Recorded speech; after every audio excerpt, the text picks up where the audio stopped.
Nah, Assalamualaikum warahmatullahi wabarakatuh. Halo, selamat pagi. Perkenalkan nama saya Muhammadul Albab, NIM 2212 401297. Pada kesempatan ini saya akan mempresentasikan proyek machine learning dengan judul klasifikasi sentimen review produk Tokopedia menggunakan random forest classifier. Tujuan dari proyek ini adalah membuat model machine learning yang dapat secara otomatis mengklasifikasikan sentimen dari review produk Tokopedia menjadi tiga kategori, yaitu positif, negatif, dan netral. Dengan model ini kita dapat membantu seller memahami feedback pelanggan secara lebih efisien dan membantu buyer menemukan produk berkualitas berdasarkan review. Sebelum masuk ke implementasi, saya akan menjelaskan latar belakang masalah. Di platform e-commerce seperti Tokopedia, jumlah review produk bisa mencapai puluhan ribu, bahkan ratusan ribu. Menganalisis sentimen dari review-review ini secara manual akan sangat memakan waktu dan tidak efisien. Oleh karena itu, kita memerlukan sistem otomatis menggunakan machine learning yang dapat mengklasifikasikan sentimen review secara otomatis, membantu seller memahami feedback pelanggan, membantu buyer menemukan produk berkualitas.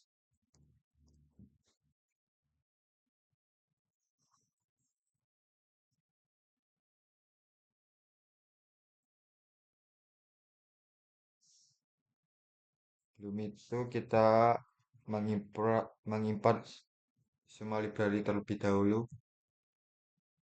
Nah, semua library berhasil diimport dan kita load data dan proses data.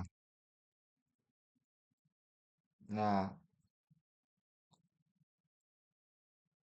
data berhasil dimuat dengan jumlah 65.543 baris dan data dengan missing value dihapus 0 baris dan data dengan duplikat dihapus 7.475 baris.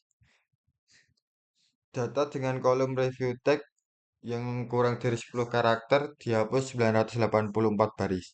Dengan dan setelah data diproses, kita kita dapat data final 57.084 baris. Tahap kedua kita eksplorasi data analis. Nah, ini data tadi 57.084 dan jumlah kolom 13 dan jumlah per kelas. Ini kebanyakan positif berjumlah 55.536 dan negatif 779 dan netral 769.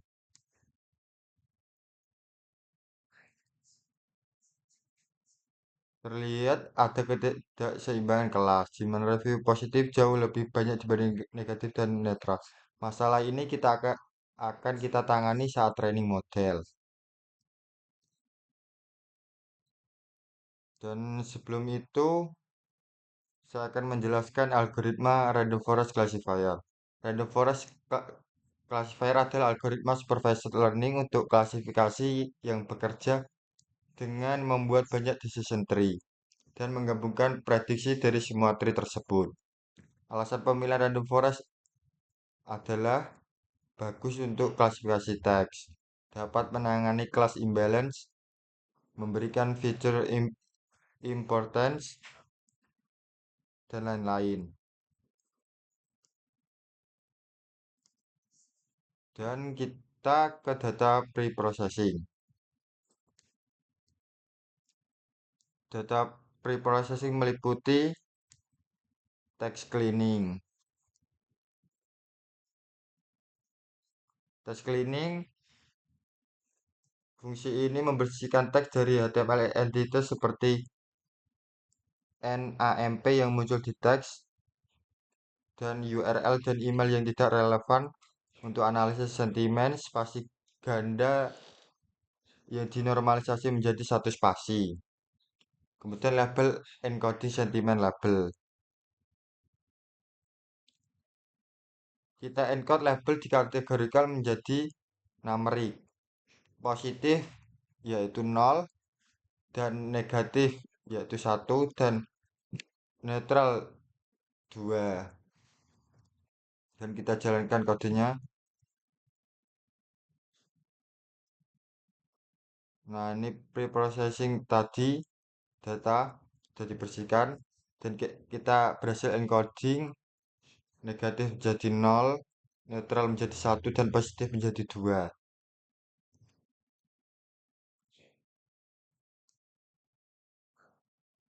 Dan TF-IDF Factorization. TF-IDF singkatan dari Term Frequency Inverse Document Frequency. Ini mengukur seberapa penting sebuah kata dalam sebuah dokumen terlatih terhadap seluruh koleksi dokumen.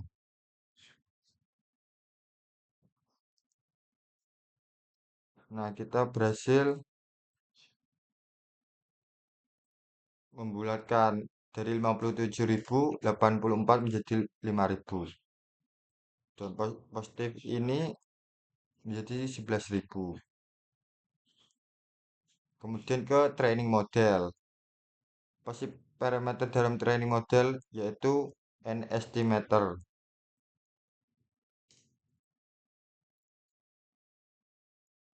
N estimator semakin banyak tree semakin baik, tapi lebih lama.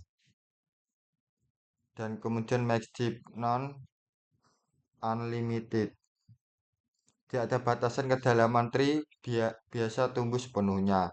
Class weight balance untuk handle class imbalance. Memberi bobot lebih pada kelas minoritas untuk menangani kelas imbalance. Dan kita jalan kodenya. Tunggu sebentar. Nah, model berhasil di training. Kita masuk ke evaluasi model. Apa sih parameter para apa sih metrik yang digunakan?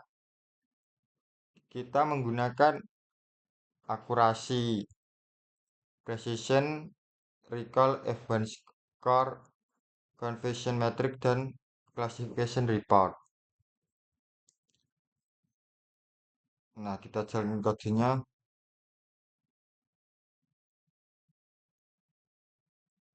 Nah, pada metrik akurasi kita mendapatkan 99,27%, dan precision 99,52%, dan recall 99,27%, dan advance score 95,74%.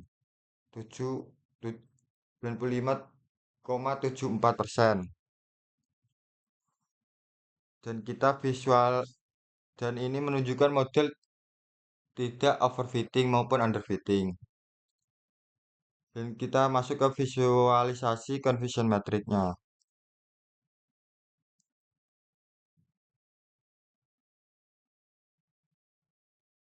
Nah, dari confusion metric kita mendapatkan